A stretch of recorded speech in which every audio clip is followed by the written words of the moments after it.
De diálogo vamos a iniciar esta conversación con el Teniente General Juan Domingo Perón, y por ser Timerman nuestro invitado, le concedemos la primera pregunta.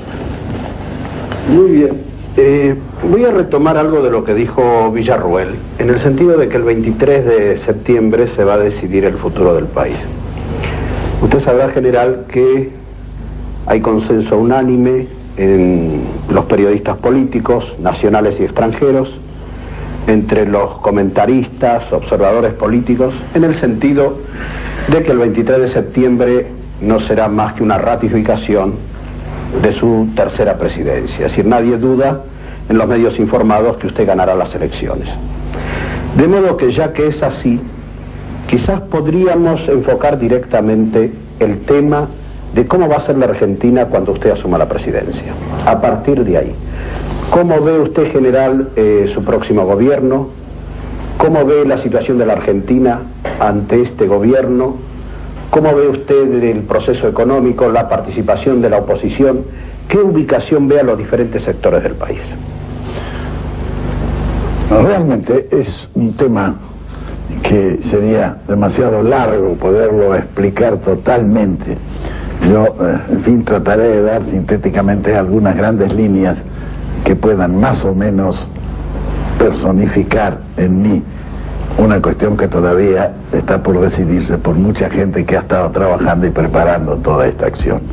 Sin embargo, como yo he vivido todo el proceso de estos dos gobiernos anteriores, tengo más o menos una información suficiente como para dar más o menos una gran línea en lo político, en lo social, en lo económico, cultural, etc. Es decir, como decimos nosotros, ya no he desatado totalmente el paquete, pero algo hemos desatado y visto cuál es el contenido. Y hemos podido comenzar a trabajar, especialmente en aquello que es más urgente, que era el sector económico, a trabajar armoniosamente en una planificación de conjunto. La economía vista desde el gobierno es un plan de conjunto. No pueden ser actividades ni desligadas unas de otras, ni armadas circunstancial e irracionalmente. Ese plan ha sido puesto a cargo de la Confederación General Económica, como es lógico, y por primera vez hemos dado a los empresarios la posibilidad de que ellos también jueguen un poco en el destino de la nación, siendo responsables de una acción planificada.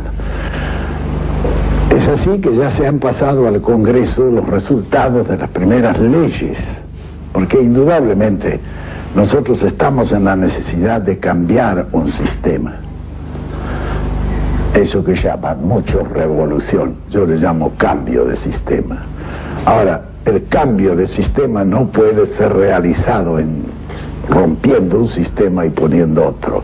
Eso es demasiado drástico y suele resultar como remedio peor que la enfermedad. Pero no ocurre que si usted quiere tan suavemente pasar de un sistema a otro sin romper el anterior, los que usufructuaron el anterior no quieran hacerlo tan simpáticamente. Sí, pero naturalmente el cambio de sistema ha de venir por la modificación y reestructura de todas las estructuras que han dado lugar a eso. Nuevas estructuras, que no es decir, no creo que el sistema se pueda cambiar, lo que se pueden cambiar son las estructuras. Las estructuras que han hecho posible muchas desviaciones y muchas degeneraciones en todos los campos. Es decir, es cuestión más que nada de una organización y de un orden.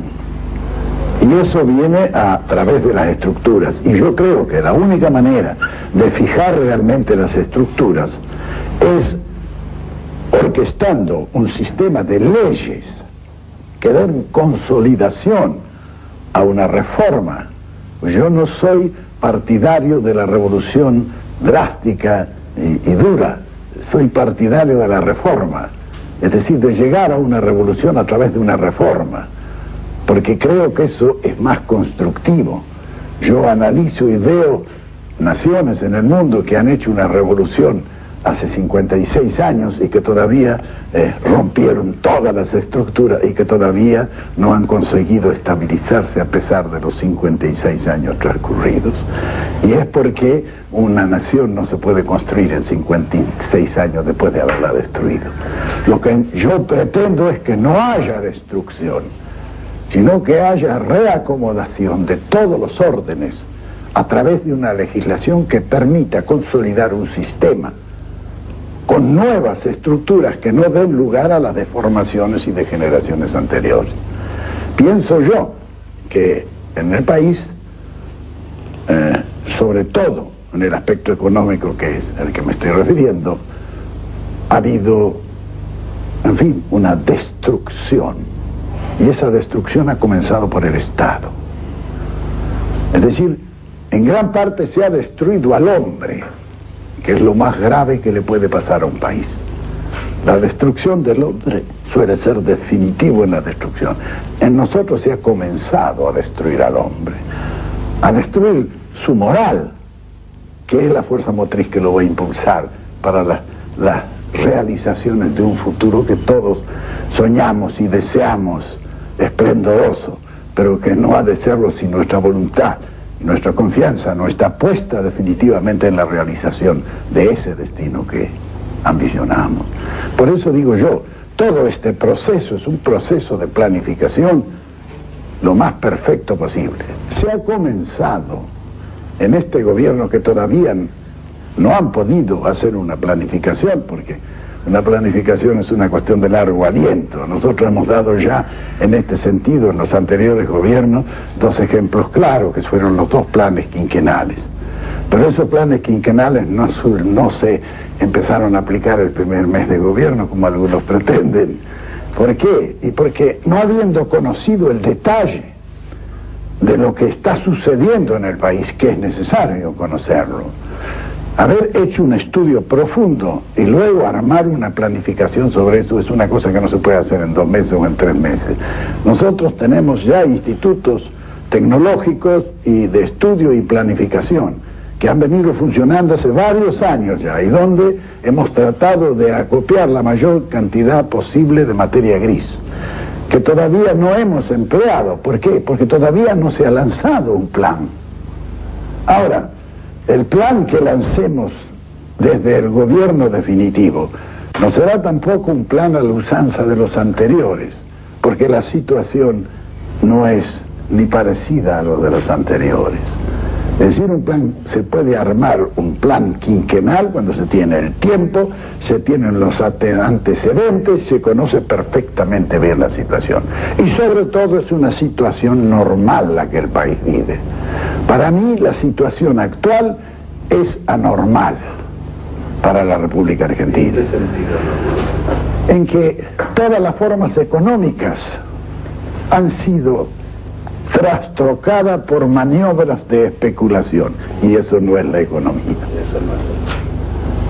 Es decir que nosotros hablamos en el país de un tipo de delincuencia generalizada, que lo vemos en los estamentos inferiores por unos cuantos pobres chicos necesitados que salen a saltar en la calle o que se dedican a secuestrar gente, etc.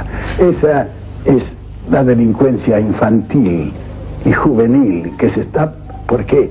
Y porque arriba, en el alto estamento, hay otra delincuencia que es mucho más grande y que es la que da el mal ejemplo. Pero ten en cuenta que usted tiene que dar en un gobierno seguridad a los 2 estamentos, porque la gente está más asustada de un secuestro que de alguien que roba $100 millones al mes. Sí, claro, pero que es mucho más peligroso los $100 millones que el secuestro. Pero con las 2 cosas hay que terminar, y hay que terminar a través de estructuras que no permitan que tales delincuencias puedan proliferar. Por eso, si me permite, general, una vez que se consoliden esas estructuras, para usar un término que está muy en boga, ¿cuál es el modelo de país que usted propone? ¿Qué veremos en esa Argentina? No se puede decir en este momento, y con 3 años de gobierno por delante, 3 años y pico, cuál será la estructura final a la que nosotros aspiramos. Por la simple razón que yo considero que este es un país que ha de ser gobernado de emergencia. El país está en un estado de emergencia y tendrá que ser un gobierno de emergencia. Piensen ustedes cuando terminó la Guerra Mundial y ahí tienen los mejores modelos. Todos los países europeos que quedaron destruidos. Italia, Francia, no digamos Alemania, que quedó en el suelo totalmente destruido. A ellos no se les ocurrió organizar un gobierno, un Reichstag y tal. Se juntaron todos y dijeron, no, este es un gobierno de emergencia. ¿Por qué? Porque la vida del país está en una situación de emergencia. Y se pusieron a decir, ¿qué es lo que hay que hacer? Hay que trabajar. Se organizó el trabajo y todo el mundo comenzó a trabajar. Y sobre eso comenzaron a construir.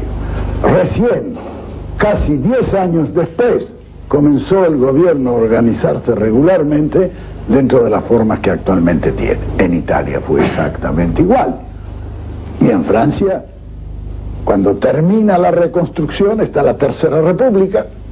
La Tercera República es una república socialista. Para reconstruirla tienen que abandonar el sistema y ponerse en un neocapitalismo sin el cual no hubiera sido reconstruida por los que la habían destruido. A través de sus palabras daría la impresión que usted piensa en ese gobierno de emergencia, no digo un gobierno de coalición nacional porque no se adapta un poco a nuestras costumbres, pero un gobierno de unión nacional. Exacto. ¿Y es usted optimista respecto de sus enemigos políticos? Completamente. Yo he conversado con todos ellos. Tenemos la... ¿Y es usted optimista respecto de sus enemigos políticos? Completamente. Yo he conversado con todos ellos. Tenemos las diferencias naturales que el matiz político da en estas circunstancias, pero toda es gente de excelente buena voluntad y sobre todo de gran capacidad, que no pueden perderse en un momento de emergencia en que el país necesita la inteligencia, la capacidad y la tenacidad de cada uno de los argentinos. Yo pienso que eso llevará a un gobierno que dentro de lo constitucional tendrá su presidente de la República, porque esa es la Constitución. El puesto de presidente de la República no es delegable, de acuerdo a la Constitución, pero nada impide que el presidente tenga a su lado a todos los hombres que crea útiles para construir el destino del país. Podría hacer generar un poco la institucionalización de lo que podría ser un gobierno de unidad nacional. Exacto. Que podría estar reflejado, por ejemplo, en la institucionalización de lo que usted denomina Consejo de Estado, por ejemplo. Exacto, sí. Yo dije Consejo de Estado por darle un nombre, sí. Porque los consejos de Estado, usted sabe que tienen una larga historia, desde los consejos áulicos, que nosotros sabemos bien qué resultado dieron, hasta los consejos de reinos, que fueron los que se establecieron al salir de la Edad Media, que todavía funcionan en toda Europa. Y después se fueron convirtiendo a medida que los países se fueron también cambiando los sistemas. Francia tiene su magnífico Consejo de Estado. Nosotros no necesitamos, en mi concepto, un Consejo de Estado con eso, con esa hermenéutica, ¿no? Sino un Consejo de Estado político. Allí es hasta económico. El Consejo de Estado controla la economía en Francia. Pero esas son, diremos, excrescencias constitucionales que se han ido realizando con el tiempo. Nosotros lo que necesitamos es constituir un organismo donde todos los dirigentes de los partidos políticos puedan coparticipar el Poder Ejecutivo con el gobierno, es decir, con el presidente de la nación, que es por la Constitución el encargado del poder, es decir, es el Poder Ejecutivo. Dice la Constitución, un ciudadano con el título de presidente de la Nación Argentina. Claro, yo no quisiera entrar en el detalle de discutir. No, es que tampoco podría decirle yo, porque eso dependerá de lo que digan los demás dirigentes. Exacto. Porque ¿sabe lo que ocurre, general?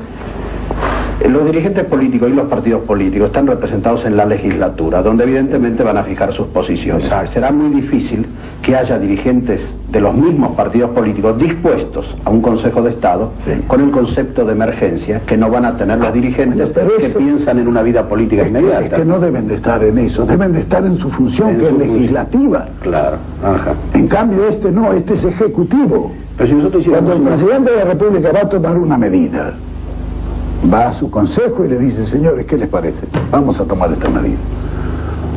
Pero ¿y si el debate reproduce un debate parlamentario? No, bueno, es que no puede ser, porque no es allí la función parlamentaria, es la función ejecutiva.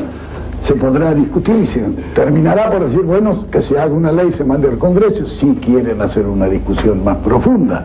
Pero hay actos del Poder Ejecutivo que deben de ser, diremos, apoyados por todas las fuerzas políticas. Por otra parte, exacto, pero por otra parte hay un estado de emergencia que hay que penetrar bien claramente qué es el estado de emergencia nuestro. Salimos nosotros de una dictadura militar, no hay que olvidarse. Conformamos por primera vez un gobierno popular, después de muchos años de gobiernos que no han sido populares, y tenemos que defenderlo. Y usted sabe que el peor enemigo de los gobiernos políticos han sido los políticos mismos. Así es. Ellos deben de estar de acuerdo y deben ser el elemento consolidador, que consolide eso, el gobierno del pueblo. Y para que se consolide el gobierno del pueblo deben estar todas las fuerzas políticas decididas y en acuerdo. Ahora, claro, el problema. las circunstancias que enfrenta en este momento el país con respecto a la relación entre las distintas fuerzas políticas es muy distinta a la del 46 al 55. Sí, claro. Prácticamente sus adversarios de ayer, hoy, si bien mantienen su individualidad, son sus amigos. Mis amigos, exacto. Ahora bien, general, yo quiero referirme concretamente a la primera parte de su definición en torno a los planes de cambio de estructuras. Usted lo ha dicho que usted es partidario de una reforma, no de una revolución. En su último mensaje en el Congreso, usted dijo, calificó la evolución de los tiempos en el mundo, habló del medioevo, del sistema feudal, en la época de las nacionalidades con el sistema demoliberal, y dijo, haciendo una comparación muy acertada, que esta época, la del continentalismo, en la era del jet, difícilmente llegue al año 2000. Es decir, que la velocidad permanentemente, a medida que avanzan los tiempos, se va acelerando. Ahora bien, partiendo de esa definición suya y partiendo de la advertencia que usted hizo de que no se puede llegar tarde, Sí, claro. ¿usted cree que la adecuación de Argentina en este momento a esta época que vivimos del continentalismo puede lograrse en tiempo aplicando la filosofía que usted anticipó ya de todo en su medida y armoniosamente? Sí, porque casualmente es coincidente con todo eso que hemos venido sosteniendo hace 30 años nosotros. ¿Qué es lo que ocurre? Hay una evolución que es profunda y que nosotros la percibimos por lo que sale a la superficie como consecuencia de esa evolución, que no obedece a nuestra voluntad. No es el hombre el que hace evolucionar a la humanidad, desgraciadamente, sino son un sinnúmero de determinismos y fatalismos históricos que van haciendo eso. Nosotros, los hombres, apenas podemos construir un sistema periférico para colocar sobre esa evolución y poder cabalgar en ella. Eso es consecuencia de ese hecho, es el sistema nuestro, sistema, diremos, que cambia con la evolución.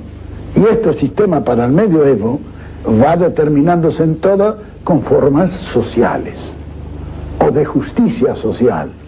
Llámele socialismo y nosotros le llamamos justicialismo.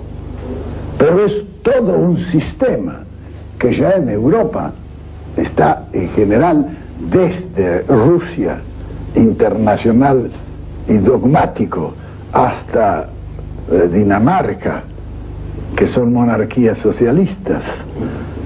Ya el sistema está en ejecución en todas esas partes. No hay lugar en el mundo. Todo Medio Oriente son repúblicas socialistas. Toda el África se está estructurando sobre repúblicas socialistas, menos algunas que todavía resisten y que están con la oposición de todos, por cuestiones raciales o por cuestiones X.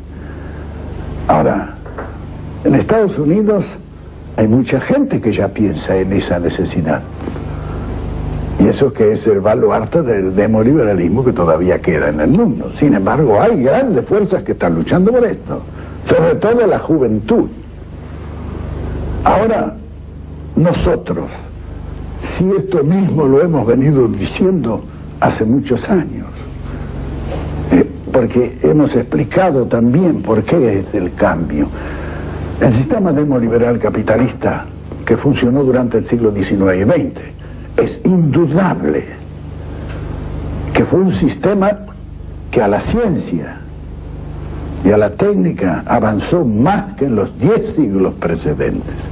Pero no podemos tampoco ignorar que todo ese inmenso esfuerzo fue realizado sobre el sacrificio de los pueblos, ¿o no?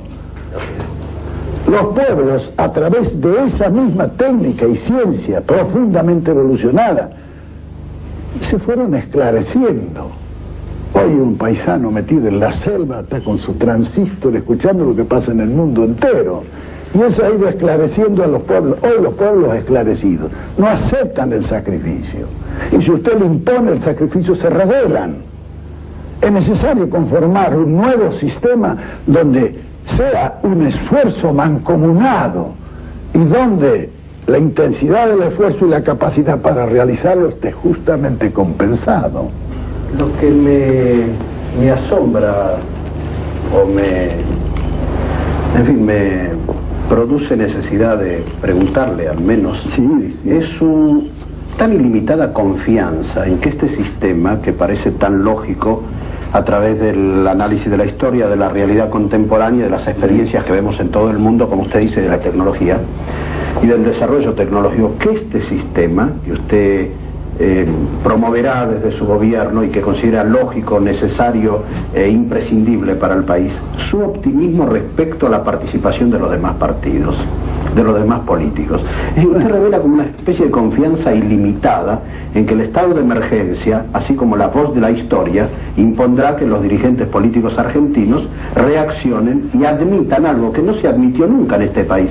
¿Usted recuerda que en este país algún día, alguna vez, hubo un concepto tan drástico de la unión nacional para gobernar? Por lo menos en este siglo. No hay duda, pero algún día tendrá que llegar. Y ese concepto no se ha producido en este país por falta de cultura política. Uno ve en Europa estos mismos fenómenos como se resuelven de otra manera totalmente diferente. Algunos dicen que suerte tiene Francia, siempre le aparece el hombre que lo salva. No es suerte, es cultura política. Este es un país politizado, pero sin cultura política. Nosotros tenemos que trabajar, claro que para adquirir de cultura política, el primer paso es politizarse. En un país despolitizado la cultura política no es accesible. Es decir, politizarlo, y dentro de esa politización ahora tenemos que trabajar intensamente para llegar a una cultura política que nos dé esa posibilidad. Por otra parte, este sistema es un sistema de emergencia que dura muy poco tiempo y en el que ya la mayor parte de los dirigentes políticos con quienes he conversado están de acuerdo. Porque esto, claro, estas cosas no hay que hacerlas al día siguiente, hay que hacerlas el día antes. Señor, yo quisiera, tomando la anterior pregunta de Villarruel, que se refería a su conocida idea sobre el continentalismo, usted tiene una frase que ha sido reiterada, en el sentido de que en el año 2000 encontrará a América Latina unida o dominada. Pero también se dice que existe dentro de nuestra América Latina una potencia de carácter subimperialista que podría tener una idea distinta, o por lo menos que quisiera que ese proceso se hiciera con otro signo que usted está propugnando y que podría corresponder a la Argentina y al resto de las naciones. ¿Cómo enfoca ese problema, señor? Bueno, yo creo, de esto nosotros tenemos un ejemplo, y vea, decía Napoleón, los ejemplos suelen explicarlo todo. En Europa, en 1958 se hace el Tratado de Roma. Al Tratado de Roma concurren los 6 países más interesados porque están en plena reorganización de posguerra. Y establecen una comunidad económica europea, estableciendo 2 grandes vallas de seguridad con el Euratom y con el Pacto del Carbón. Es decir, gente que ya comenzaba a pensar en el gran problema de la actualidad, que es la carencia de materia prima. Y entonces iban asegurándose desde el vamos la materia prima, fundamental para ellos. Esa comunidad económica se forma. De afuera, un país ya, diremos, semi-imperialista, porque Inglaterra, después de Churchill, terminó con su imperio, que fue una de las grandes cosas que hizo Churchill. Ese servía de instrumento a otro imperialismo, que lo alentaba. Y a través de ese subimperialismo se fundó en Europa la Asociación de Libre Comercio, es decir, Asociación Europea de Libre Comercio. A esto le contestó la Comunidad Económica Europea con el Mercado Común Europeo. Cerró la frontera. Ese país que colocaba casi toda su producción industrial en Europa se quedó sin mercado, porque ya otros países no compran manufacturas, quieren fábricas. Ya los tontos se han acabado en el mundo y la mano de obra debe quedar. Entonces, ¿qué es lo que ocurre? Ese país comienza, en un día tuvo que nacionalizar toda la industria ante la amenaza del crack generalizado. Pero al hacer eso, la esterlina, que iba prendida a esa caída, empezó a caer también. Exacto, le dieron 2.000 millones de dólares para apuntalar la libra, se apuntaló, pero se apuntaló por un tiempo. Cuando pidieron la segunda, ya no era posible tanto. Entonces, ¿qué es lo que pasó? Los señores sacaron el sombrero, se fueron al mercado común y dijeron: no queremos saber nada del otro, queremos ser del mercado común. Piense que si nosotros hacemos una comunidad económica latinoamericana y después establecemos un mercado común latinoamericano, ese país a que usted se refiere, que está en un boom industrial muy grande, ¿a dónde va a colocar su producción? Que actualmente la está colocando casi toda en Latinoamérica. Claro, el ejemplo es vale. decir, Solo que está pensando ya Sería el esquema del subimperialismo, el imperialismo y la natural, al final se sacarán el sombrero y vendrán a pedir esta es nuestra factura, la cuenta deudada. natural. no estamos como partiendo un poco tarde, general, sin embargo, debido a hechos anteriores, por supuesto, ¿no? Bueno, no, vea, esas cuestiones que se han producido tienen ninguna importancia para mí. No tienen ninguna importancia si nosotros, desde ahora, procedemos bien. Estamos un poco en retardo. Estamos un poco en retardo porque, en fin, no hemos tenido la fortuna de que nos acompañase también un desenvolvimiento y desarrollo similar. Pero en esto nunca es tarde cuando la dicha es buena. Somos un país sumamente rico, mucho más rico de lo que muchos imaginan. Que ya en 1910 Poincaré, cuando nos visitó, dijo lo definitivo. Dice: es un país tan rico que a pesar de lo que hacen todos los gobiernos por hundirlo, no han conseguido, sigue flotando, ¿sabes? Esto define un poco el pensamiento suyo general de lo que será en materia de política internacional su gobierno a partir del 12 de octubre, partiendo de este retardo que usted reconoce. Exacto. Y que contrasta con la celeridad con que el país del que hablamos se ha movido desde el 11 de marzo hasta hoy. Sí, pero lo que ocurre es esto. Allá también todo el mundo sabía que la Asociación de Libre Comercio y el mercado común se tiraban al alma, pero con buenas maneras. Nosotros tenemos que seguir el mismo ejemplo. Nosotros no tenemos por qué pelear. Si él quiere desarrollarse, que se desarrolle, que haga todo lo que quiera, y bendito sea si lo consigue, ¿por qué no? Nosotros no estamos para oponernos a nada que sea ventajoso para ellos, al contrario, ayudar si es posible, pero no olvidando de que en lo internacional hay a posteriori un objetivo más profundo y más importante que el de desarrollarse y poder. No hay que olvidarse que estas son las grandes reservas del mundo, de un mundo que ya se está quedando sin alimentos y sin materia prima por el derroche que ha hecho en su expansión tecnológica.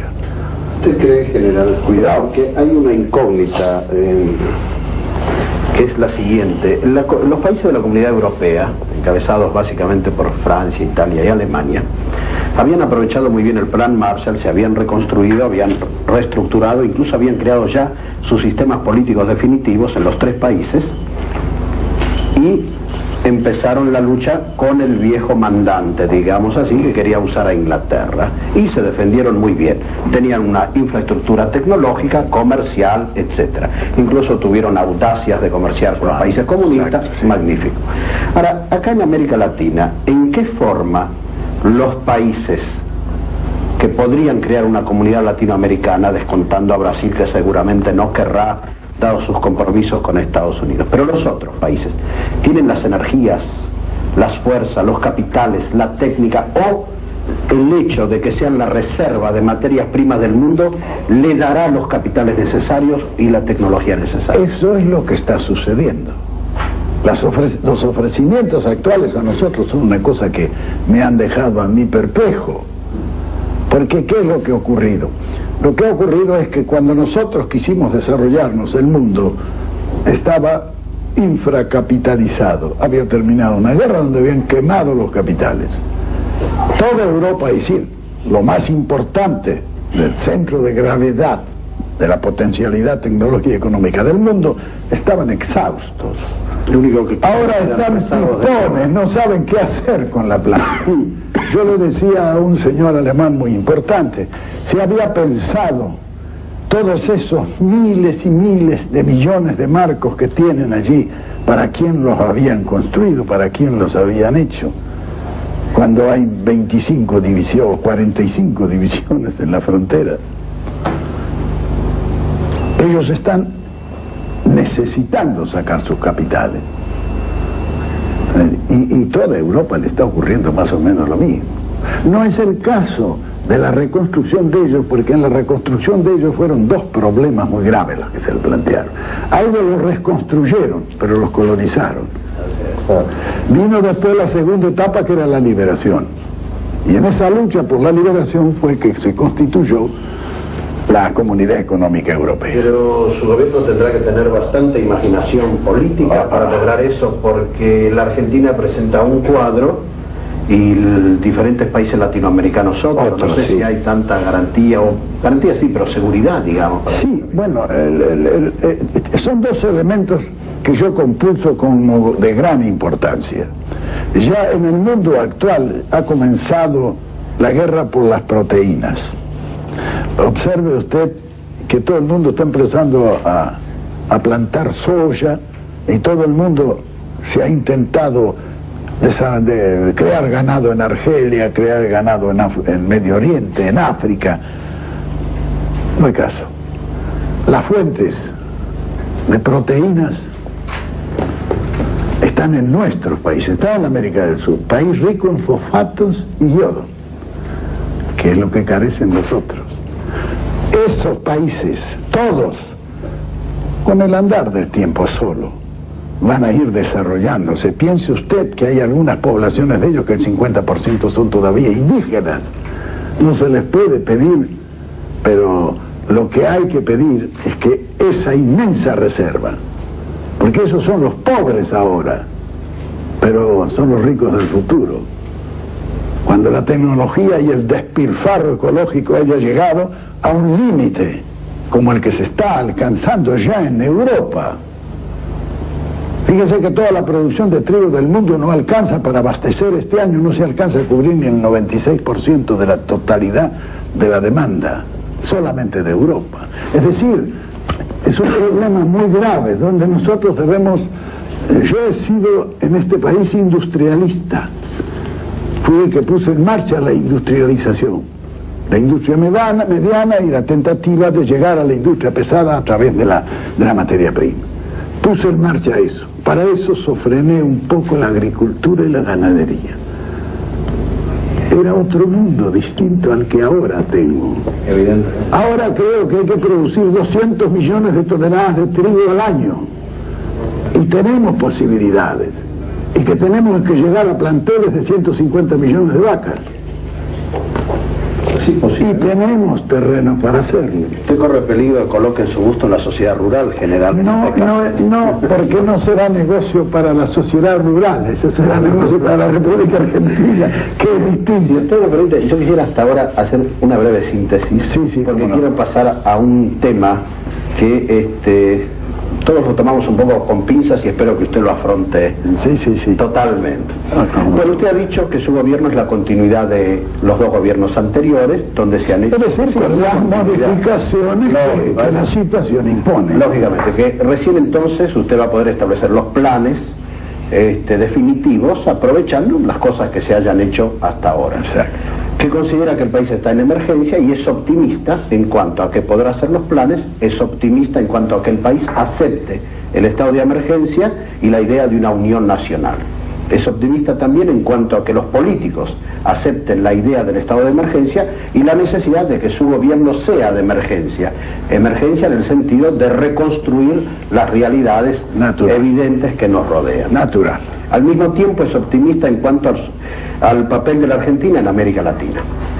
Cree además que dada la estructura de nuestro país, que nos ha dado Dios o Colón o como fuera, nos permitirá ser la canasta del mundo nuevamente, que hay una posibilidad de explosión de la producción agropecuaria, el país está capacitado, los capitales existen, la tecnología existe. Y sin necesidad de parar la tecnología, seguir adelante con el desarrollo tecnológico. Es decir, que toda deuda externa, problemas financieros, inversiones se cubren con dos cosechas interesantes. Exacto.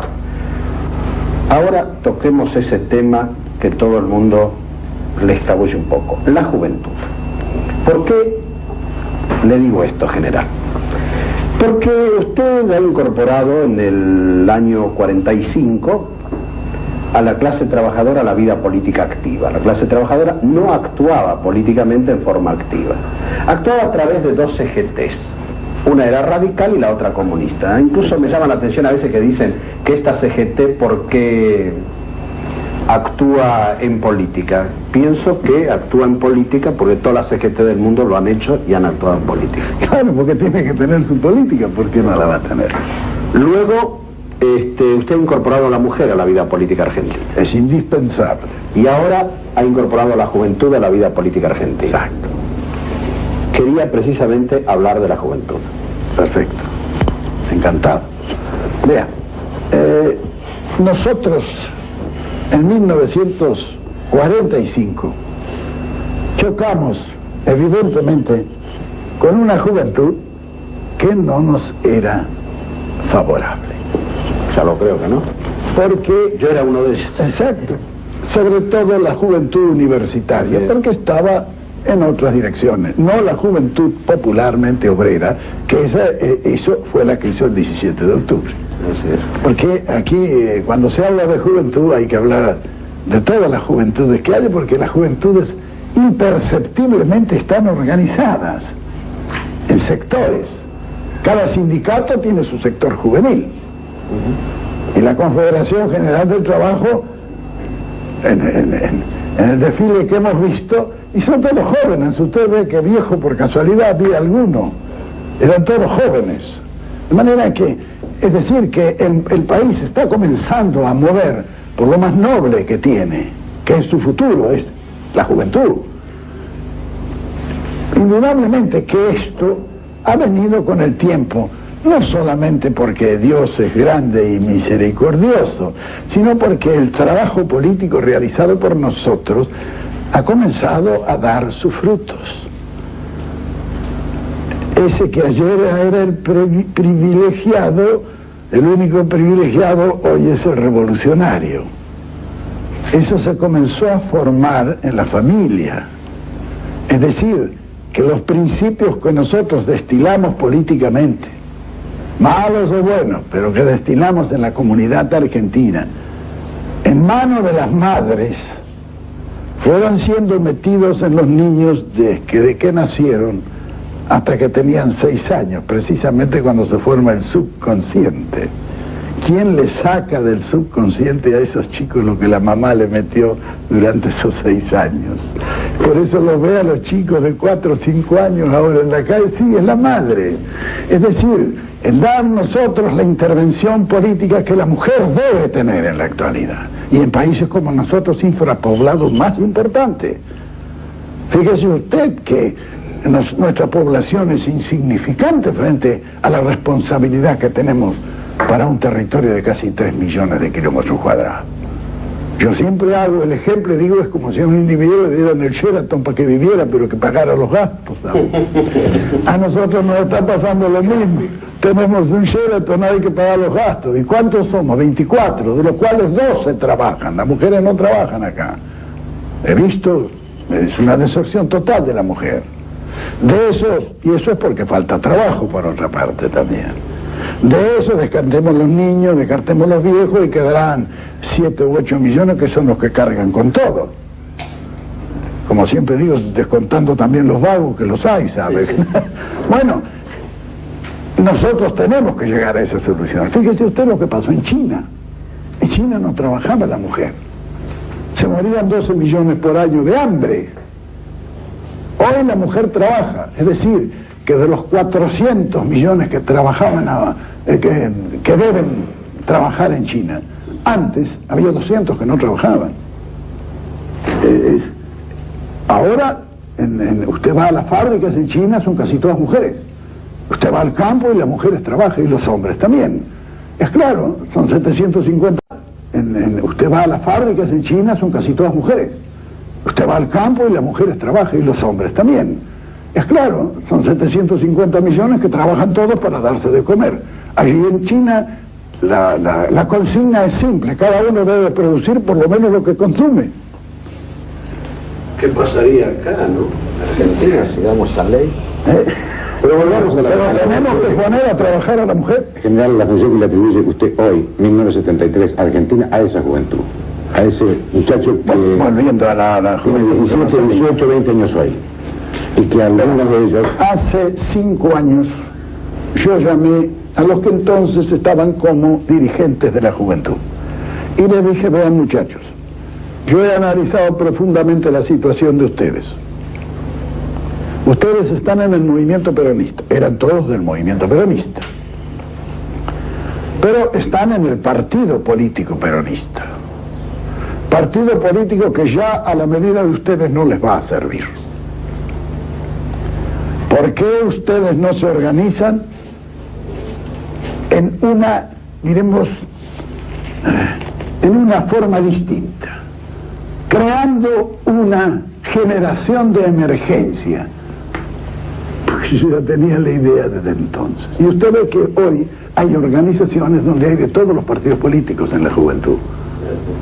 Y se reúnen y es decir, la juventud hay que tenerla aparte y no contaminarla, porque para mí, en estos años que han pasado, últimos especialmente, la generación intermedia se ha destruido, por lo menos se ha frustrado.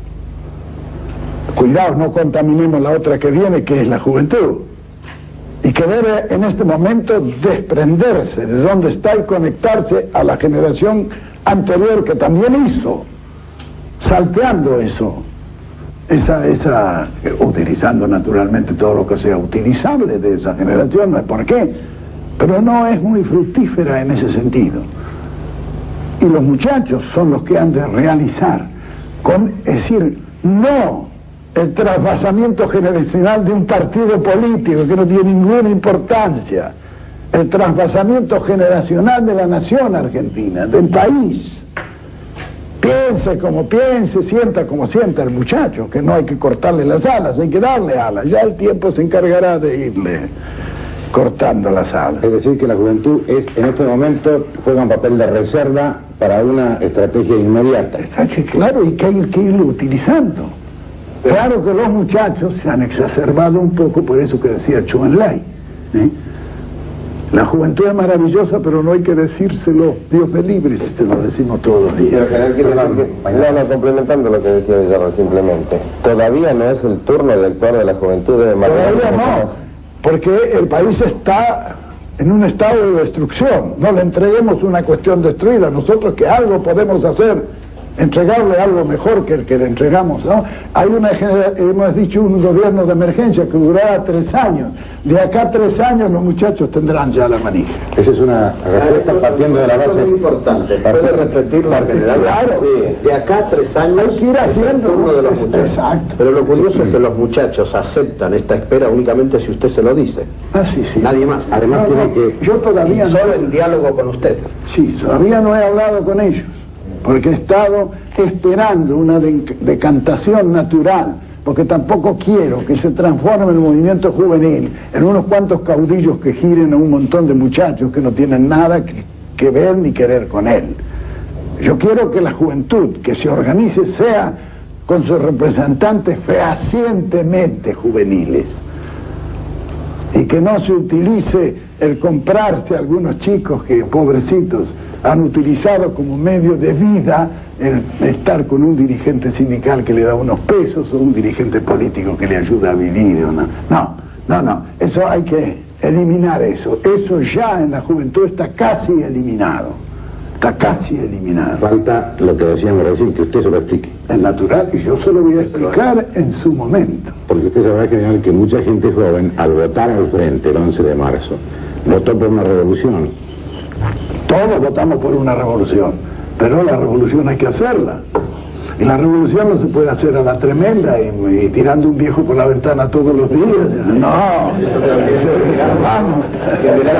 Voy a pedir una breve pausa ahora por razones técnicas. En 2 minutos continuamos este diálogo. En un momento continuamos entonces en este diálogo con el Teniente General Juan Domingo Perón.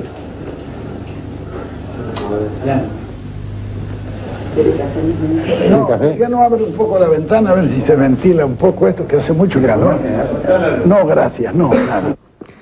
Como pueden ver ustedes, la parada técnica ha tenido que ver con la duración del cuadro, con la duración del rollo de video en donde se grababa, y Perón está lo suficientemente distendido, sobre todo después de que se le anunció que terminó el rodaje, digamos, el rodaje de la entrevista, como para pedir que abran la ventana, que hace calor, en fin, una situación absolutamente cotidiana y creo que muy difícil de ver. En todas estas películas que estamos viendo de Perón hay muchas frases célebres, ¿no? O sea, hacía chistes. Perón era muy citable, y de hecho lo fue, lo sigue siendo, ¿no? Sí. Vamos a ver entonces la segunda parte de este material absolutamente inédito, esta entrevista con Perón realizada por Maidana, Villarruel y Timerman.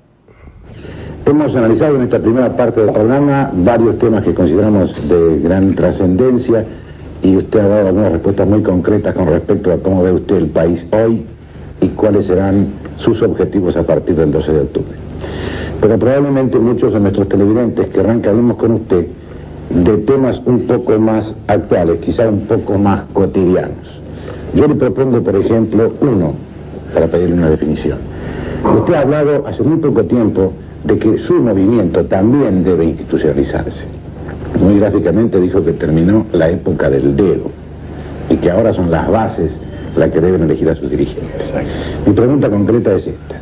¿Dentro de cuánto tiempo cree usted que en su movimiento los afiliados podrán elegir por el voto directo a sus representantes y a sus autoridades? Bueno, yo comenzaré por decirle que siempre he tenido la aspiración de que el movimiento fuera un movimiento institucional. Pero los hechos me han obligado a, en vez de realizar una dirección política del movimiento, a realizar una conducción de lucha. Y la conducción, por antonomasia, debe de ser obra de un conductor, no de dos. Napoleón solía decir que es mejor un mal general que 2 buenos. Y esto es lo que nos ha obligado a nosotros a seguir una conducta de acuerdo con los acontecimientos.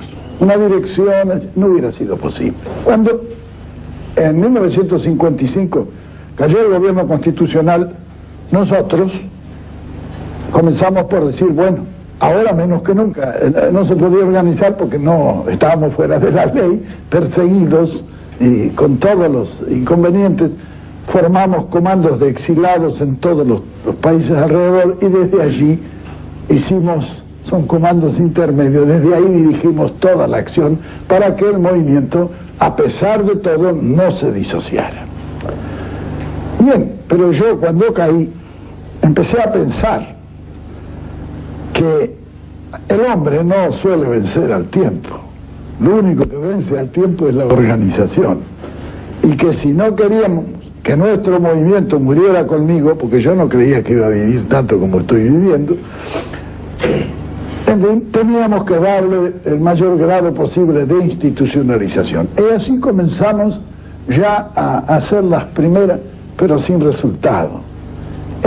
Parece difícil que un movimiento gregario, con el creador de ese movimiento, pueda institucionalizarse. Es una cosa que por lo menos no conozco muchos casos en la historia que se hayan producido cosas semejantes.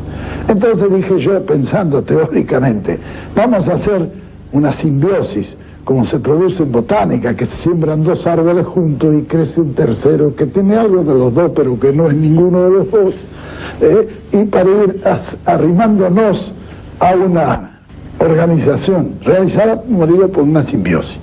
Me mantuve yo y tenté de hacer los organismos.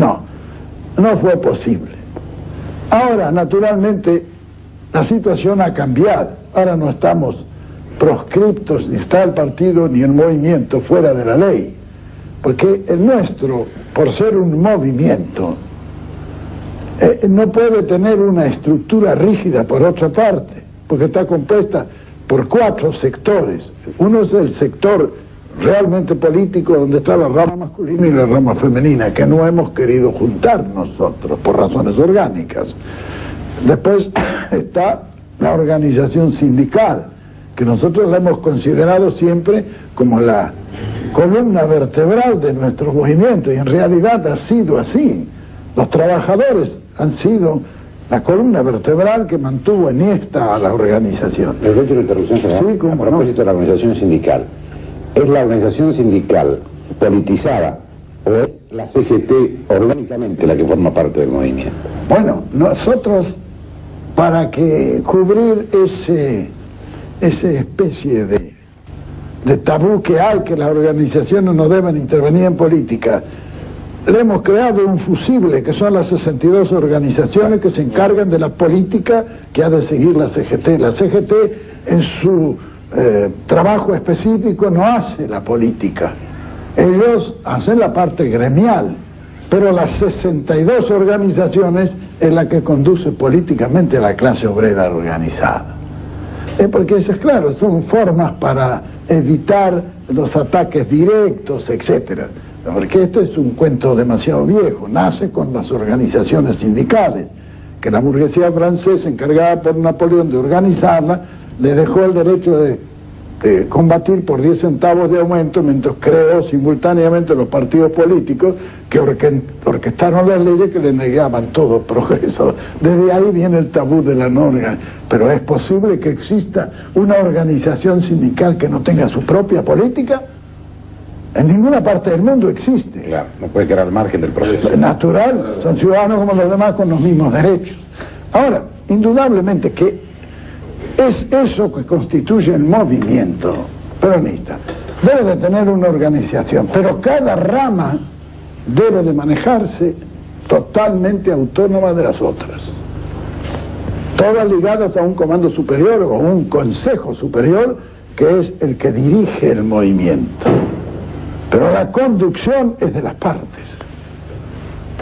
Es decir, como la lucha es de las partes es táctica, la conducción de las partes es por los agentes de las partes.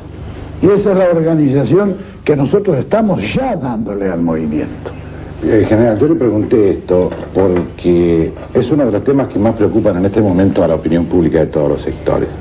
Usted no desconocerá que durante 18 años mucha gente estuvo deseando su desaparición física y hoy no quieren que usted ni siquiera se resfríe.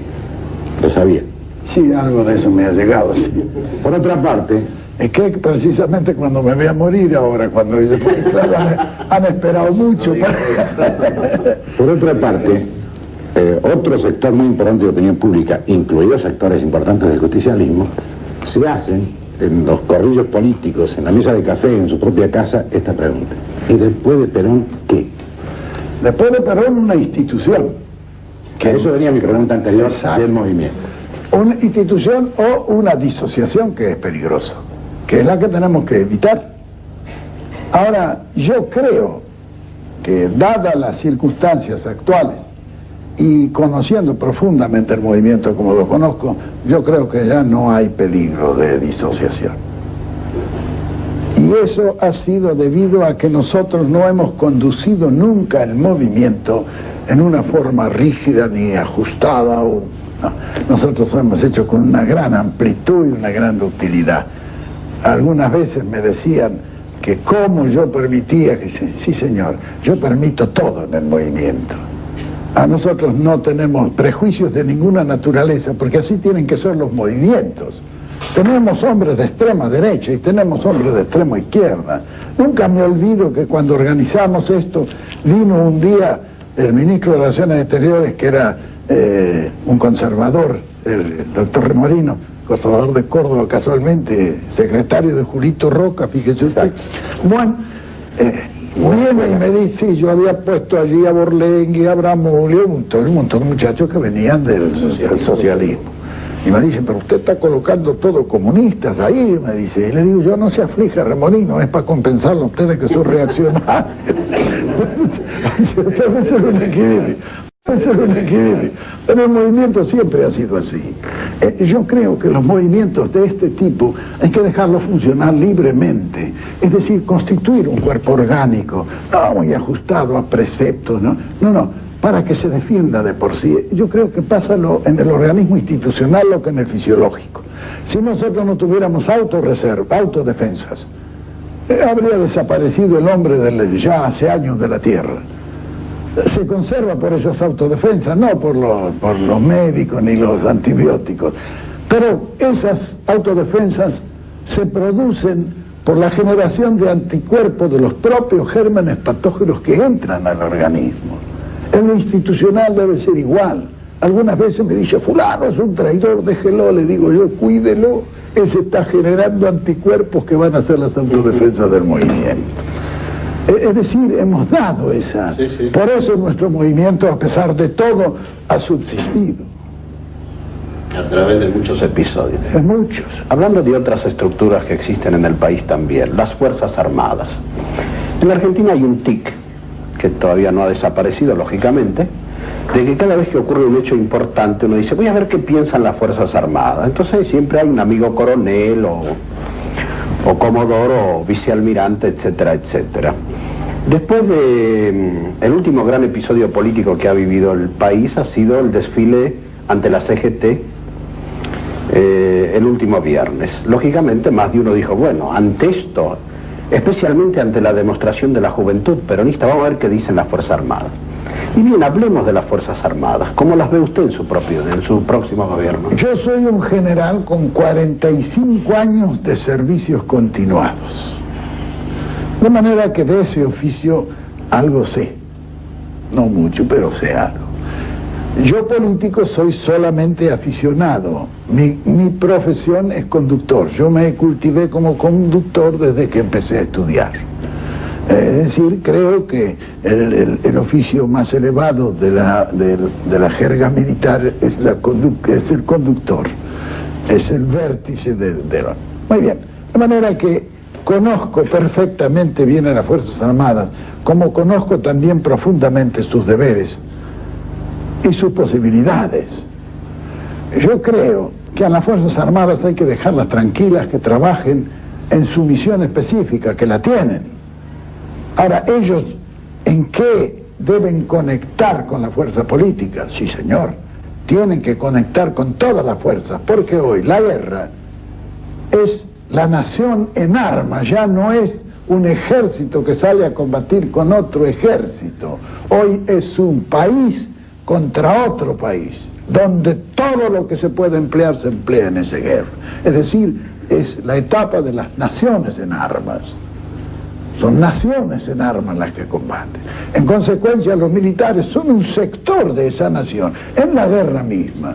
La guerra no es un asunto ya solo de los militares. es de los políticos. Es de los políticos que preparan diplomáticamente la situación. Algunas veces las guerras se ganan a través de la diplomacia y se pierden también a través de una diplomacia. Cuando la diplomacia ya no da más, entonces se emplea la fuerza. Es decir, la guerra no es sino la continuación de la política por otros medios. Así dice Clausewitz, que es el clásico de la guerra. Entonces, nosotros tenemos que pensar que el ejército es una parte de la nación que se ocupa de ese sector, de la continuación de la política por otros medios. Pero curiosamente, en los últimos años, a través de la ideología de la lucha contra el comunismo del ejército norteamericano, a muchos ejércitos de Sudamérica, incluso al nuestro, a nuestras Fuerzas Armadas, se los ha instruido diciéndoles que no hay peligro de guerra exterior, ya que Estados Unidos cuidaba la paz en el continente, que el peligro era interno, y están preparadas, estratégica, tácticamente, para una lucha interna. Hay que revertir eso. Lo natural es que ese ha sido un trabajo que yo ya lo he explicado. Comienza en 1956 en la primera resolución. Exacto. Allí se prepara eso. Se prepara para tomar a través del Pentágono y sus relaciones. Hoy se está realizando un acuerdo entre comandantes en jefe para la defensa continental en Venezuela. Y Perón le ha dicho, no señor, nosotros no estamos de acuerdo con eso. Es que esto... hay que tener cuidado de no sacar los pies del plato. Eso es una incitación a que las Fuerzas Armadas tomen en reemplazo de las fuerzas políticas la dirección política internacional del país. Claro. Esas son cosas que no pueden. Es como pasa en Estados Unidos. En Estados Unidos existe un grave conflicto. Yo se lo he oído comentar a algunos diplomáticos norteamericanos. Desde hace muchos años, el Departamento de Estado no es el que conduce las relaciones internacionales en los Estados Unidos, el Pentágono. Ellos no están conformes con eso. Hay una tendencia a eso. Y nos quieren sacar a nosotros también hacia esa misma tendencia. No es, diremos, lo clásico, lo que debe de ser. Deben de trabajar unidos y de acuerdo, las dos, todas las fuerzas de la nación. Pero la misión es una para uno y otra para otros. La misión de las Fuerzas Armadas es preparar el país para la guerra conjuntamente con las fuerzas políticas. General, en este momento, en esta época del continentalismo, como usted la define, las Fuerzas Armadas tienen suscritos algunos compromisos que en alguna medida fueron suscritos a nivel político. Por ejemplo, el Pacto de Río de Janeiro del 47, la Junta Interamericana de Defensa, etc. ¿Cuál será la actitud entonces que a su criterio deben tener nuestras Fuerzas Armadas y nuestro poder político, instruyendo en ese sentido, frente a esa situación real? Sin penetrar profundamente el asunto, para mí eso es un asunto total y absolutamente inconstitucional. Si hemos de ajustarnos a la Constitución, las relaciones internacionales son resorte exclusivo del presidente de la Nación Argentina. Y nadie puede establecer pactos ni compromisos por detrás del presidente de la Nación, que es el jefe de la Nación y el que por la Constitución le corresponde total y absolutamente la conducción de las relaciones internacionales. ¿Es así? Exacto. Y esos aquí documentos... no se trata de que cumplamos el espíritu de la Constitución, sino la letra de la Constitución, para no equivocarnos.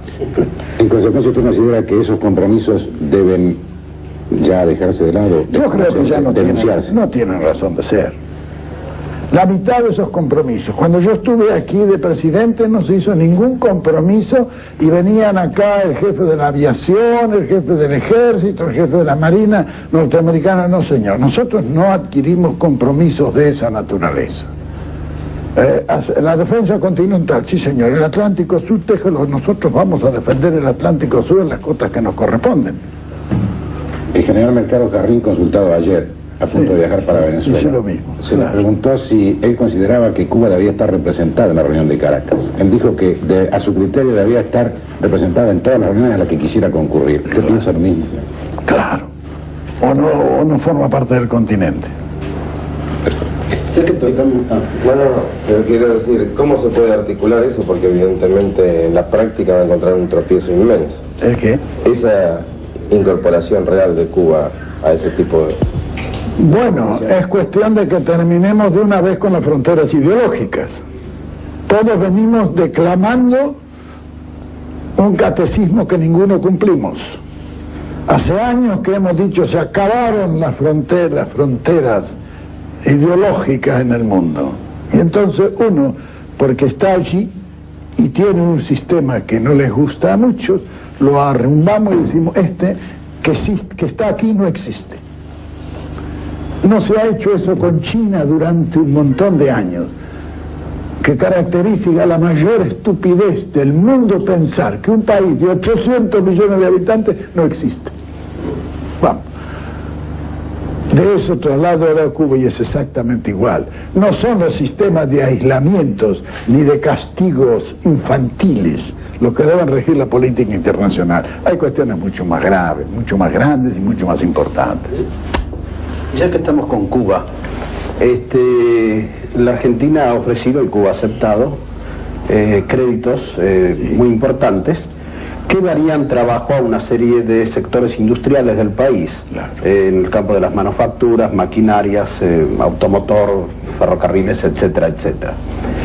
Lógicamente aparecieron los críticos de esa medida. Que cómo dábamos plata si no teníamos. Especialmente al Sogaray Manrique, claro, que insisten que hemos regalado a Cuba 1.200 millones de dólares. Explíquenos su opinión. Son los primarios. En todas las actividades de la vida hay los que solo ven hasta la altura de la nariz, no ven más allá. Y hay hombres que suelen saber comerciar y otros no. Ellos han demostrado cuando actuaron que no sabían comerciar. Porque el darle a un país cualquiera un crédito es lo que nos han venido haciendo a nosotros durante 2 siglos. Ese que nos daba el crédito no ponía un centavo. Lo poníamos nosotros en crédito ante los bancos donde se descontaban los documentos. Si a nosotros nos lo han hecho durante 2 siglos con ventajas para los que lo hicieron, ¿por qué no vamos a hacerlo nosotros también en las mismas condiciones que lo hicieron ellos? Esta gente cree que nosotros sacamos del Banco de la Nación 1.200 millones de dólares. No creen, lo dicen nada más. Sí, bueno, eso imagínense, cuando se dicen esas cosas, ¿qué va a decir uno? Pero los que realizan estos es gente de negocios que sabe lo que es un negocio y lo está realizando al negocio. General, usted decía recién. De eso, desde que damos empezamos a estar beneficiados. Claro, crítica sí es fácil, pero que lo vean al ministro de Economía, que él sabe lo que hace. General, usted decía recién que está asombrado de los ofrecimientos que se están recibiendo en este momento. Me imagino que se refería a posibles inversiones, empréstitos, Es de todo, es decir, como una botica. Como suponemos que hace falta capital en este momento en el país, especialmente para cambiar las estructuras, como usted ha dicho, quisiéramos saber de dónde cree usted que va a llegar la mayor afluencia y si ya hay algo en concreto de algún sector. Cuando la limosna es grande hasta el santo desconfía, ¿sabe? Nosotros tenemos que tomar los que nos convengan porque hay muchos. Tomaremos en el orden de la conveniencia los créditos, esas cosas. Que por otra parte todos esos créditos que se pueden pedir para la República Argentina no son una gran obligación, en cambio son en este momento una gran ayuda. Y se tomarán en la medida que sean más convenientes, porque no todos vienen igual. Claro. Hasta ahora lo que se ha tomado han sido con unos intereses leoninos.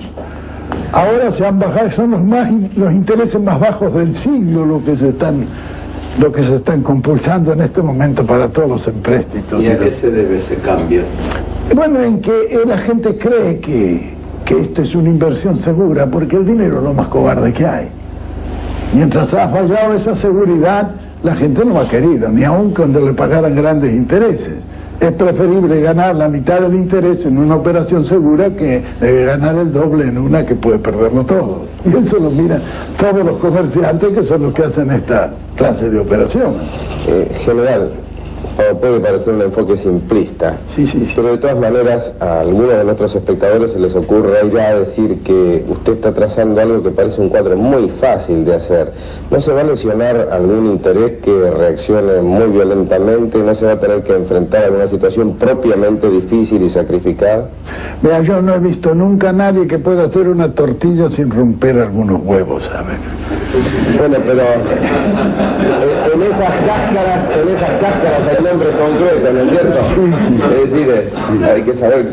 Sí, claro, hay que tratar de hacerlo lo más pasable posible, pero no todo se puede hacer a gusto de toda la gente.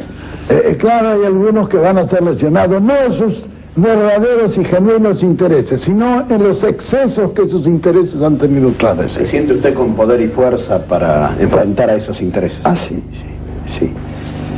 no. Porque la ley es poderosa, sabe cuándo se la hace cumplir. Es cuestión de hacer la legislatura correspondiente, que nos tienen parado un poquito en el Congreso, que ayer he pedido que nos ayuden, que no nos duerman esas cosas. Cuando se establece el Congreso, que ayer he pedido que nos ayuden, que no nos duerman esas cosas. Cuando se establece una legislación que es justa, empecemos por ahí, no es nada injusta la ley. Es decir, nosotros tenemos derecho de aceptar los que vienen aquí a ayudar al país y tenemos derecho de rechazar a los que vienen a explotarnos. Porque la justicia no nos obliga a ser estúpidos, ¿no? General, entre el 11 de marzo y el 25 de mayo, y especialmente en los días posteriores a su visita a Roma, donde usted recibió por primera vez al doctor Cámpora, en ese momento electo, comenzaron a crearse una serie de expectativas y especulaciones con respecto a la posibilidad de que de la zona del mercado común europeo, Europa Occidental, se produjera una verdadera gran afluencia de inversiones hacia el país. ¿Hay algo de eso? Está todo en estudio y en marcha, y algunos ya en ejecución algunas cosas. Solo que esto hay que hacerlo con prudencia, la gente que hace esto tiene que estudiar profundamente, porque en esto siempre hay, en cada ofrecimiento, ¿sabe? Hay un riesgo. Es ese riesgo el que hay que estudiar. Usted acaba de reiterar algo que había dicho en el Congreso. He pedido a los legisladores que nos ayuden, que se apuren con las leyes. Eso me induce a pensar que esas leyes son las que usted adoptará para hacer sus planes económicos. Bueno, son el punto de partida. El punto de partida. Porque después se orquestará toda una legislación que ya acompañe todo esto. Natural. Esto es indudable, el producto de estudio de mucho tiempo ya, lo más elemental. Es decir, es como aquel que tenía abierta la caja y que todos los días le sacaban la plata. Bueno, echó la caja, le echó la llave, ahora vamos a ver en qué condiciones se abre la caja, ¿no? Es lo que se está haciendo ahora.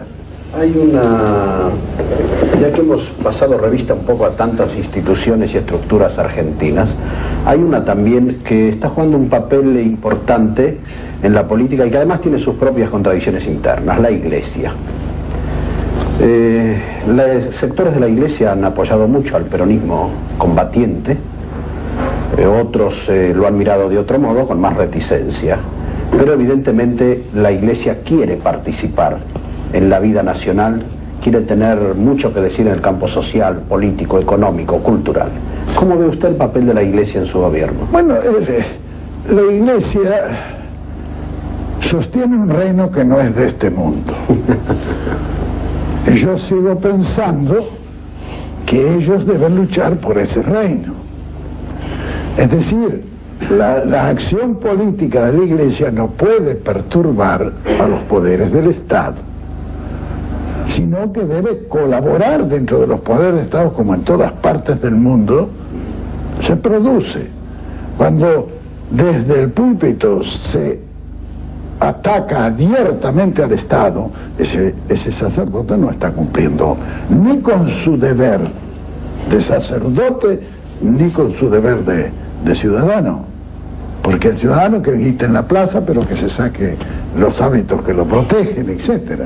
Es decir, ellos tienen una intervención, no se le puede negar una intervención, porque su función no se puede realizar alejado de toda acción política y sobre todo toda acción social. Pero eso tienen que ejercerlo con prudencia y cumpliendo una misión, no realizando una tarea política. Ellos sí que no pueden intervenir en su ministerio en la política activa y menos en la lucha. Como yo veo el problema y como se acepta la Iglesia en todas partes del mundo. Ahora que alguno por ahí saca los pies del plato, no importa, una golondrina no hace verano, pero el conjunto, yo creo que aquí en el país eso está muy bien, eso está bien, no hay desviaciones. La Iglesia aquí se ha portado muy bien en mi concepto, aún los mismos curas del tercer mundo. Ellos tienen su concepción y su punto de vista y lo defienden. Yo creo que en eso nosotros no tenemos nada que observar, los peronistas no tenemos nada que observar. Algunas veces la Iglesia nos ha dado a nosotros y otras veces le ha dado a los demás. En general también... Estamos a manos. También un tema que usted tocó en su exposición ante los legisladores fue el respeto a las minorías. Se me ocurre que podría hablarse más genéricamente de todo lo que sea oposición, el papel que usted le atribuye a la oposición, reconociendo, como se dijo aquí al comienzo, que usted y sus adversarios se tratan con un mutuo respeto, e incluso de algunos grupos que pueden abrigar, ¿por qué no hablamos con la misma realidad con que se habló de la posibilidad de lo que pasará después de Perón? Cierto temor. ¿Qué le dice usted a esa gente? ¿Temor a nosotros? Bueno, eso es un asunto que no lo podemos arreglar con palabras. Ellos verán que no le vamos a hacer nada que no debamos hacer y que lo vamos a respetar. Vea, yo desde que tengo uso de razón, dije los otros días, he venido oyendo hablar del respeto a las minorías. Pero también desde que tengo uso de razón hasta ahora, que han pasado muchos años ya, he visto el desprecio más olímpico por todas las minorías que he conocido. ¿Qué minoría ha hecho algo en el país con el respeto de la mayoría? Jamás. Es decir, que las formas políticas hasta ahora realizadas en el país no respetan las minorías. Es decir, hay que llegar a una conjunción y no la respetan porque están a los palos uno con los otros, que en la pelea nadie se respeta, pega donde puede, ¿sabe? Entonces hay que suprimir esa lucha, que es irracional. Porque si los dos están luchando por la misma cosa no tienen por qué matarse a palos. Entonces, lo que yo creo que hay que hacer es llegar a un acuerdo con esas minorías y trabajar con ellas y incorporarlas. Si en las minorías hay valores perfectamente apreciables que han de utilizar. ¿Cómo se incorporan? Yo recuerdo que en la vida política argentina, la única vez que un presidente aceptó un ministro que no era de su partido es el caso del doctor Frondizi, que aceptó de ministro de Economía al ingeniero Alzogaray porque las Fuerzas Armadas se lo impusieron. Si no, lo derrocaban o le creaban una crisis. No recuerdo otro caso de civilización política, digamos así, entre comillas, en la Argentina. ¿Cómo ve usted esta incorporación de la minoría, esta incorporación del prójimo a su gobierno? Creo que hay que ir, en esto el apetito viene comiendo. Hay que comenzar, en mi concepto, a unir en una organización de cualquier tipo. Yo he hablado de un consejo como podría haber hablado de un organismo X. Lo que surja de la realidad. Exacto. Para que realmente cuando tengamos que hacer una cosa trascendente y haya una minoría que dice no, yo no quiero eso, por lo menos se discuta, se lo conforme o no se haga, si es preciso, respetando esa decisión de la minoría. Cuando comencemos a respetar a la minoría, entonces las minorías también comenzarán a respetar a las mayorías, porque ese ha sido otro factor, que las minorías se tiran a muerte contra es decir, como si se tratara de otro país y de un enemigo ancestral, ¿no? Y lo empieza a calumniar y se hace, bueno, ¿qué construye con eso? No existe bueno, eso está dirigido desde afuera, no desde acá. No ha existido una sistemática denigración de los hombres políticos. Así que podríamos decir que en la Argentina hubo mucho más tiempo, falta de respeto de la minoría por la mayoría que a la inversa. Exacto. Porque son las mayorías las que tienen que estar preocupadas. Exacto, porque nunca se las ha respetado tampoco. Es decir, a la minoría, como todas las fuerzas políticas que quieren utilizar, hay que ganárselas. Así como uno se gana un adherente para que vote, hay que ganarse un amigo allí para que colabore, en beneficio del Estado, no hacia la fuerza política propia. ¿Por qué? Que sea un enemigo mío, pero no del país. Y si yo hago algo bueno para el país, que él no esté en contra de eso bueno que hago el país solo porque es opositor o porque es minoría. Eso es destructivo, eso es negativo. Como político no es aceptable. General, en este análisis de la realidad argentina 1973 que estamos haciendo, no podemos eludir un tema que es precisamente una candente realidad. En mayo de 1969 se produce la primera, digamos, explosión social de un sector del pueblo, el de menores recursos, que durante 3 años se vio sojuzgado un poco por la fuerza de una dictadura militar. A partir de ese momento nace en el país un fenómeno nuevo, el de la resistencia armada en una u otra forma, que poco a poco va derivando a lo que hoy es la guerrilla. Exacto.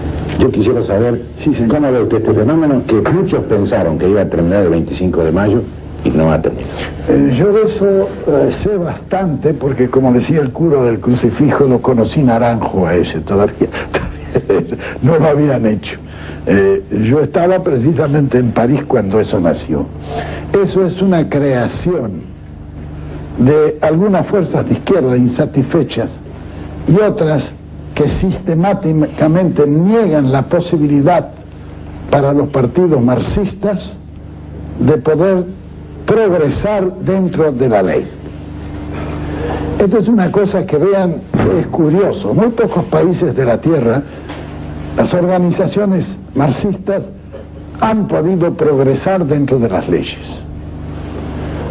Entonces, se piensa que no son, diremos, comunistas, no, son fuerzas marxistas dispersas, trotskistas, etcétera, que producen el primer hecho en París el 30 y 31 de mayo de 1968, lo que se llamó las barricadas, que comenzó con un gran letrero puesto en la Sorbona, que me costó a mí mucho traducirlo por lo que decía. Decía, ustedes son las guerrillas que vienen a destruir a los que nos quieren vender la muerte climatizada con el título de porvenir.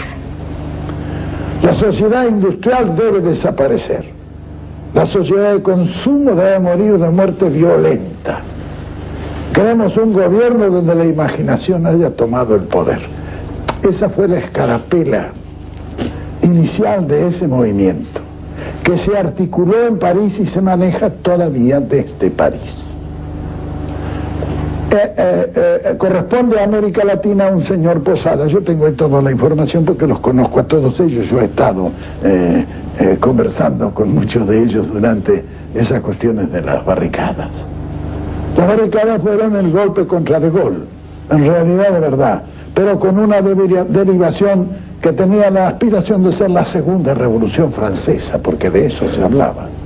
Y a muchos nos engañaron al principio, incluso a mí, hasta que conocí perfectamente bien su movimiento organizado en el mundo con tendencia marxista, pero que no se sistematiza en nada. Es una lucha para tomar el poder, exclusiva y directamente. Una lucha activa y armada del país. ¿Cuál sería su mensaje final de una audición que ha analizado toda la realidad nacional e internacional? Bueno, su conclusión. Exacto. Decirle a todos los argentinos que estamos decididos a empezar y pedirles que cada uno colabore en la medida de sus posibilidades. Preguntarán ellos qué es lo que tienen que hacer.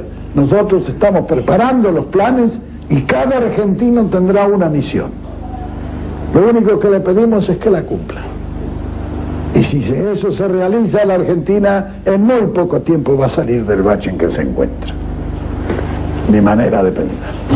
Pero perdón, señor, para Sí, señor. no es que deba esperarse milagrosamente que el 13 de octubre Perón arregle todo. Natural, ¿sabe? Eso ojalá fuera posible, pero no. Hay muchas cosas que hacer y muchas cosas que preparar. En lo político como en lo social, se ha llegado a un pacto social que ha sido natural, que ha parado la inflación como único fenómeno en el mundo. Hemos pasado de un año de 80% de inflación a uno que ha rebajado los precios. Ya eso sí que es un verdadero milagro, porque no lo he visto realizar en ninguna parte del mundo. Vean lo que le pasa a Estados Unidos con toda la plata que tienen. Cada día la inflación los devora de alguna manera diferente, pero no la pueden parar. Nosotros hemos parado. Creo que esa es la mejor promesa que podemos dar a los argentinos. Es decir, no le vamos a aumentar mientras no podamos los medios para su felicidad y tranquilidad personal, pero sí vamos a impedir que otras fuerzas los sumerjan debajo de la línea de la vida que debe mantener. Yo recuerdo, general, que ese pacto social está inserto en su documento de 10 puntos de agosto del año pasado, y evidentemente se está cumpliendo y sigue contando con su aval. Pero no debemos desconocer que dentro de las fuerzas que componen el frente hay algunas que lo cuestionan. Sí, naturalmente. Yo no creo que todos algunos pueden ser perjudicados, pero en esto si podemos perjudicar al 5% para favorecer al 95%, creo que es una medida que es necesario tomar. Las medidas de gobierno generalmente son así, no favorecen a todos. Al que ha estado especulando hasta ahora, claro que lo va a perjudicar, pero es que la especulación no es lo que nosotros queremos. Es decir, nosotros queremos que ese hombre que está trabajando allí en su negocio se haga rico, sí, pero se haga rico en unos cuantos años. Estos quieren algunos hacerse rico en la semana.